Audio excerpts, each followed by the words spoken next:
everyone, welcome back to Cooking with Mummy. Mummy ഇന്ന് തയ്യാറാക്കിയിരിക്കുന്നത് ഒരു അടിപൊളി മിൽക്ക് പേടയാണ്. അപ്പോൾ അതെങ്ങനെയാണ് തയ്യാറാക്കുന്നതെന്ന് നമുക്ക് നോക്കാം. ഞാനിന്ന് ചെയ്യാൻ പോകുന്നത് നോർത്ത് ഇന്ത്യൻ സ്വീറ്റായ ഒരു മിൽക്ക് പേട, പാൽ പേടയാണ്.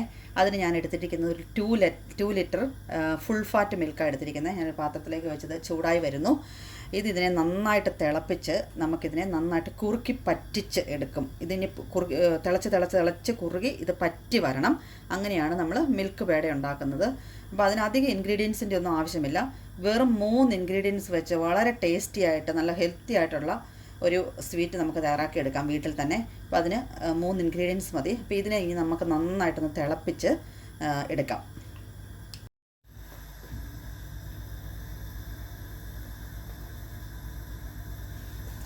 അപ്പം നമ്മുടെ പാൽ ഇതേ നന്നായിട്ട് തിളച്ച് വന്നിട്ടുണ്ടേ. ഞാൻ ഇപ്പോഴും ഹൈ ഫ്ലെയിമിൽ തന്നെയാണ് ഇട്ടിരിക്കുന്നത്. പാല് നന്നായിട്ട് തിളച്ച് വന്നു. നിങ്ങൾക്ക് ഈ ഹൈ ഫ്ലെയിമിൽ തന്നെ ഇട്ടിങ്ങനെ ചെയ്യാം, പക്ഷേ കൈ എടുക്കാതെ ഇളക്കണമെന്ന് മാത്രം. ഒട്ടും അടിക്ക് പിടിക്കരുത്. മൂട്ടി പിടിച്ചു കഴിഞ്ഞാൽ പിന്നെ ഇതിൻ്റെ കളറും മാറും, കരിഞ്ഞു പോകും. അതുപോലെ ഈ സൈഡിൽ പിടിച്ചിരിക്കുന്ന ഇതൊക്കെ ഉണ്ടല്ലോ, അത് നന്നായിട്ട് അങ്ങോട്ട് ഇളക്കി ഇട്ട് കൊടുത്തുകൊണ്ടിരിക്കണം. ഇങ്ങനെ നമുക്കിതിനെ ഇളക്കി ഇത് നന്നായിട്ട് കുറുകി വരണം. അപ്പോൾ ഏകദേശം ഒരു 40-45 മിനിറ്റ്സ് ഒക്കെ എന്താണെങ്കിലും എടുക്കും.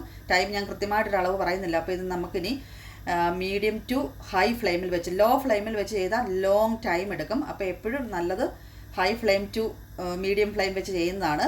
അപ്പോൾ നമുക്ക് കുറച്ച് സമയം ലാഭിച്ച് പെട്ടെന്ന് ചെയ്തെടുക്കാൻ പറ്റും. പക്ഷേ കൈ എടുക്കാതെ ഇളക്കിക്കൊണ്ടിരിക്കണം. അപ്പം ഹൈ ഫ്ലെയിമിൽ വെക്കുമ്പം കൈ എടുത്തു കഴിഞ്ഞാൽ ഇതിൻ്റെ അടിക്ക് പിടിക്കും. അപ്പോൾ ഇതിൻ്റെ കളറേ മാറിപ്പോവും. അപ്പോൾ നമുക്കിതിനെ നന്നായിട്ടൊന്ന് ഇളക്കി കുറുക്കി പറ്റിച്ചെടുത്തോണ്ട് വരാം.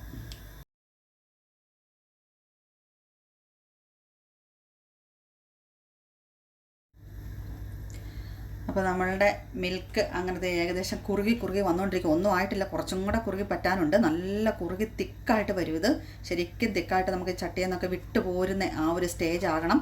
അതുവരെ നമുക്ക് ഇനിയും കുറച്ചും കൂടെ ഇളക്കി കൊടുത്തുകൊണ്ടിരിക്കാം. അപ്പോൾ ഇങ്ങനെ ഇളക്കി നമുക്കിതിനെ പറ്റിച്ച് കഴിയുമ്പം വരാം.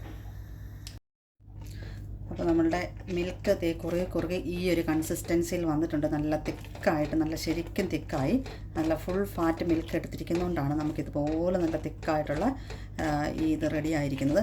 ഇനി അപ്പോൾ നമ്മളുടെ ആദ്യത്തെ ഇൻഗ്രീഡിയൻസ് ആയ, ഞാൻ 3 ഇൻഗ്രീഡിയൻസ് വേണമെന്നല്ലായിരുന്നു പറഞ്ഞിരിക്കുന്നത്. അപ്പോൾ ഈ ഒരു സമയമാകുമ്പോഴാണ് നമ്മൾ രണ്ടാമത്തെ ഇൻഗ്രീഡിയൻസ് ആയ പഞ്ചസാര. ഇതിപ്പോൾ 2 ലിറ്റർ മിൽക്കല്ലേ നമ്മൾ എടുത്തിരിക്കുന്നത്. അതിന് 250 ml ഈ കപ്പിന് ഒരു കപ്പ്.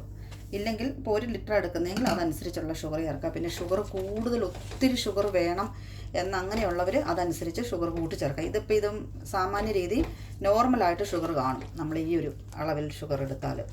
ഞാനിതിന് മുമ്പ് ഉണ്ടാക്കി നോക്കിയതാണ്. അപ്പം പിന്നെ ഈ ഒരു സമയത്ത് തന്നെ നമുക്ക് 3 ഇൻഗ്രീഡിയൻസ് വേണമെന്നല്ല ഞാൻ പറഞ്ഞിരുന്നത്. അടുത്ത ഇൻഗ്രീഡിയൻസ്, ലാസ്റ്റ് ഇൻഗ്രീഡിയൻസ് ആയ ഏലക്കാപ്പൊടി. ഇതൊരു 5 ഏലക്കായുടെ സീഡ് മാത്രം എടുത്ത് ഞാനൊന്ന് പൊടിച്ച് വെച്ചിരിക്കുന്നതാണ്. ഈ ഒരു സമയത്ത് നമ്മൾ തീ ഏറ്റവും ലോ ഫ്ലെയിമിലിട്ട് വേണം ചെയ്യാനായിട്ട്. അടിക്ക് പിടിക്കാനുള്ള ഒരു ചാൻസ് ഉണ്ട്. അടിക്ക് പിടിച്ച് കഴിഞ്ഞാൽ നമ്മുടെ അതിൻ്റെ കളറും മാറിപ്പോവും, എല്ലാം മാറിപ്പോവും. പിന്നെ നമുക്ക് വേണമെങ്കിൽ ചിലരൊക്കെ ചേർക്കും ഗീ ആഡ് ചെയ്ത് കൊടുക്കാം, നെയ്യ് 2-3 സ്പൂൺ നെയ്യൊക്കെ ഈ ഒരു സമയത്ത് ആഡ് ചെയ്ത് കൊടുക്കാം. പക്ഷേ നെയ്യൊക്കെ ആഡ് ചെയ്ത് കൊടുത്താൽ നമ്മുടെ റിയലായിട്ടുള്ള മിൽക്ക് പേടയുടെ ആ ഒരു ടേസ്റ്റ് നമുക്ക് കിട്ടത്തില്ല.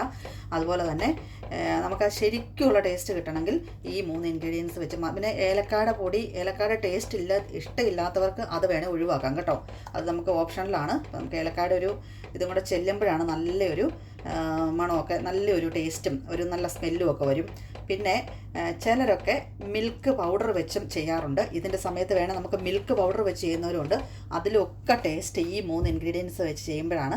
അപ്പോൾ നമുക്ക് ഇതിനെ വീണ്ടും ഇളക്കി ഒന്നും കൂടെ കുറുകി പറ്റി വരണം. ഈ പാത്രത്തിൽ നിന്ന് വിട്ടു പോകുന്ന ഒരു സ്റ്റേജ് ആകണം. കുറച്ചും കൂടെ ഇളക്കി കൊടുക്കാം. നമ്മളുടെ മിൽക്ക് നന്നായിട്ട് കുറുകി വന്നിട്ടുണ്ട്. ഈ പാത്രത്തിൽ നിന്നൊക്കെ വിട്ടു പോരുന്ന ആ ഒരു സ്റ്റേജിലേക്ക് വന്നുകൊണ്ടിരിക്കുവാണ്. അപ്പോൾ ഒരു കാര്യം എനിക്ക് പ്രത്യേകം പറയാനുള്ളത്, സ്റ്റീലിൻ്റെ പാത്രം ഒന്നും എടുക്കാൻ നോക്കരുതേ. സ്റ്റീൽ, അലുമിനിയം അങ്ങനെയുള്ള പാത്രങ്ങളൊക്കെ എടുത്തുന്ന മുഴുവൻ മൂട്ടി ഈ ഒരു സ്റ്റേജ് ആകുമ്പോഴത്തേക്കും ശരിക്കും പിടിക്കാൻ തുടങ്ങും. കഴിവതും നോൺ സ്റ്റിക്കിൻ്റെ പാത്രം തന്നെ എടുക്കാൻ നോക്കുക. അപ്പോൾ അങ്ങനെയാകുമ്പം മൂട്ടിലേക്ക് പിടിക്കുന്നത് കുറച്ച് കുറവായിരിക്കും. അപ്പോൾ നമ്മൾ ഈ ഒരു സമയത്ത് ലോ ഫ്ലെയിമിലിട്ട് കൈ എടുക്കാതെ തന്നെ ഇളക്കി കൊടുത്തുകൊണ്ടിരിക്കണം.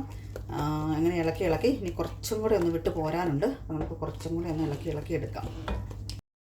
ഇപ്പം നമ്മളുടെ മിൽക്ക് ഇതുപോലെ കുറുകി പേട ഏകദേശം ഉരുട്ടി എടുക്കാനുള്ള സമയമായി. നമുക്കതിനെ ഷേപ്പ് ചെയ്തെടുക്കണം. ഇനി അപ്പോൾ ഞാൻ തീ അങ്ങോട്ട് ഓഫ് ചെയ്തു. ഒരു കുറച്ച് സമയം കൂടെ, ഒരു 2-3 മിനിറ്റ് കൂടെ നമ്മളിങ്ങനെ ഇളക്കി കൊടുത്തിട്ട് നമ്മൾക്ക് ഇതിനെ വേറൊരു ബൗളിലേക്ക് മാറ്റണം. കാരണം ഇതിലിരുന്നാൽ വീണ്ടും അങ്ങോട്ട് പാത്രത്തിന് നല്ല ചൂടല്ലേ, അപ്പോൾ ആ ചൂടെ തന്നെ ഇരിക്കാൻ പാടില്ല. അപ്പോൾ നമുക്കതൊരു വേറൊരു തണുത്ത ബൗളിലേക്ക് മാറ്റാം. അപ്പോൾ നമ്മളുടെ പാൽപ്പേട ഉരുട്ടിയെടുക്കാനായിട്ട് ഒന്ന് തണുത്ത് കിട്ടുന്നതിന് വേണ്ടി ഞാനതിൽ വേറൊരു ബൗളിലേക്ക് മാറ്റിയിട്ടുണ്ട്. നമുക്കിനി ഇതിനെ ചെറുതായിട്ട് ഉരുട്ടിയെടുക്കണം. ഷേപ്പുകൾ പല ഷേപ്പിൽ നമുക്ക് ഇഷ്ടമുള്ള പോലെ ആക്കിയെടുക്കാം. അപ്പോൾ ഇതൊന്ന് ചെറുതായിട്ട് തണുത്തിട്ട് വേണം നമുക്കിതിനെ ഷേപ്പാക്കി എടുക്കാൻ. അപ്പോൾ നമ്മളുടെ കയ്യിലേക്ക് ഞാനൊരു കുറച്ച് നെയ്യ് തടവിയിട്ടുണ്ട്. ഗീ ഇങ്ങനെ ഒരു കുറച്ച് പാത്രത്തിൽ ഇതുപോലെ ഒന്ന് എടുത്ത് വെച്ചിട്ട് നമുക്ക് ഇടയ്ക്കൊന്ന് കയ്യെ തടവി കൊടുക്കുവാണെങ്കിൽ ഇങ്ങനെ ഒന്ന് തടവി കൊടുത്തിട്ട് വേണം നമ്മളിത് എടുക്കാനായിട്ട്. അല്ലെങ്കിലുള്ള പ്രശ്നം എന്താണെന്ന് വെച്ചാൽ നമ്മുടെ കയ്യെ പിടിക്കും. കയ്യെ പിടിച്ച് കഴിയുമ്പോൾ പിന്നെ അത് ആ ഷേപ്പാക്കി എടുക്കുന്നത് ശരിയാകത്തില്ല. അപ്പം നമുക്കിതിനെ ഇനി നമ്മുടെ ഇഷ്ടമുള്ള ഷേപ്പിൽ ഇങ്ങനെ ഷേപ്പ് ചെയ്യുന്ന അച്ചുണ്ട്, അതൊന്നും എൻ്റെ കയ്യിലില്ല. അപ്പം നമുക്ക് സാധാരണ പോലെ അങ്ങോട്ട് കൈ വെച്ച് ഉരുട്ടിപ്പത്തുണ്ടോ, കയ്യെ പിടിക്കുന്നില്ല, കയ്യിൽ ഒട്ടും പിടിക്കുന്നില്ല. അല്ലെങ്കിൽ നമ്മൾ ആ ഗീ വരട്ടിയില്ല, ചിലപ്പോൾ നമ്മുടെ കയ്യെ പിടിക്കാനുള്ളൊരു ചാൻസ് ഉണ്ട്. അതുകൊണ്ടാണ് അങ്ങനെ ഗീ വരട്ടുന്നത്. അപ്പോൾ നമുക്കിതിനെ ഉരുട്ടി ഓരോന്ന് ഷേപ്പുകളാക്കി എടുക്കാം. ഞാൻ ഇങ്ങനെയൊന്ന് കൈക്കകത്തിട്ട് 2 കയ്യിലും ഇട്ട് നന്നായിട്ട് ഇതിനെയൊന്ന് ഇങ്ങനെയൊന്ന് ഷേപ്പാക്കിയിട്ട് നമുക്ക് ഇഷ്ടമുള്ള ഷേപ്പിലേക്ക് വേണ്ടി. ഇപ്പം ഞാനിപ്പോൾ ആദ്യം ഒരെണ്ണം ചെയ്യുന്നത് ഇങ്ങനെയൊന്ന് ആക്കിയിട്ട് ജസ്റ്റ് അതിൻ്റെ നടുവിലൊന്ന് ഇങ്ങനെയൊന്ന് പ്രസ് ചെയ്ത് ജസ്റ്റ് ഒന്ന് കുഴിച്ച് കൊടുത്ത് കഴിയുമ്പോൾ ഇങ്ങനെ ഈ ഒരു ഷേപ്പിൽ നമുക്ക് ചെയ്തെടുക്കാം. ഇല്ലെങ്കിൽ നമുക്ക് വേറെ ഏത് ഷേപ്പിൽ വേണമെങ്കിലും ചെയ്തെടുക്കാം. അപ്പോൾ ഞാൻ ഈ ഒരു ഷേപ്പിലാണ് ചെയ്തെടുക്കാൻ പോകുന്നത്. ഇങ്ങനെയൊന്ന് ചെറുതായിട്ടൊന്ന് ഒന്ന് കൈവച്ചൊന്ന് പ്രസ് ചെയ്ത് ഉരുട്ടിയെടുത്തിട്ട് ഇങ്ങനെ ഒന്ന് പ്രസ് ചെയ്യണേ.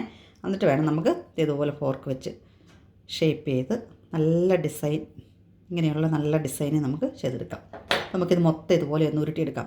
ഡൽഹിയിലൊക്കെ പോയിട്ടുള്ളവർ, ഡൽഹിയിലും ബോംബെയിലും ഒക്കെ ജീവിച്ചിട്ടുള്ളവർ ഒരു പ്രാവശ്യമെങ്കിലും ഇതൊന്നും കഴിക്കാതിരുന്നിട്ടുണ്ടാവില്ല. അപ്പോൾ ഇത് നമുക്ക് ഇങ്ങനെ നിങ്ങളൊന്ന് ട്രൈ ചെയ്യണം. അപ്പോൾ ഇതിനെ മൊത്തം ഉരുട്ടിയെടുത്തിട്ട് നമുക്ക് വരാം. പിന്നെ ഇത് അടുത്തത് ഞാൻ വേറൊരു ഡിസൈനും കൂടി ഇടുന്ന് കാണിച്ചു തരാം. ഇങ്ങനെ ഒരു കോക്ടെയിൽ സ്റ്റിക്ക് എടുക്കുക. കോക്ടെയിൽ സ്റ്റിക്ക് എടുത്തിട്ട് പതുക്കെ ഒന്ന് പ്രസ് ചെയ്ത് അതിലും ഗീ ഒന്ന് പുരട്ടി കൊടുക്കണേ. ഇത് ഇങ്ങനെയൊന്ന് ജസ്റ്റ് ചെറുതായിട്ട് ഇങ്ങനെ ഒരു ഡിസൈനും കൂടെ നമുക്ക് കൊടുക്കാം.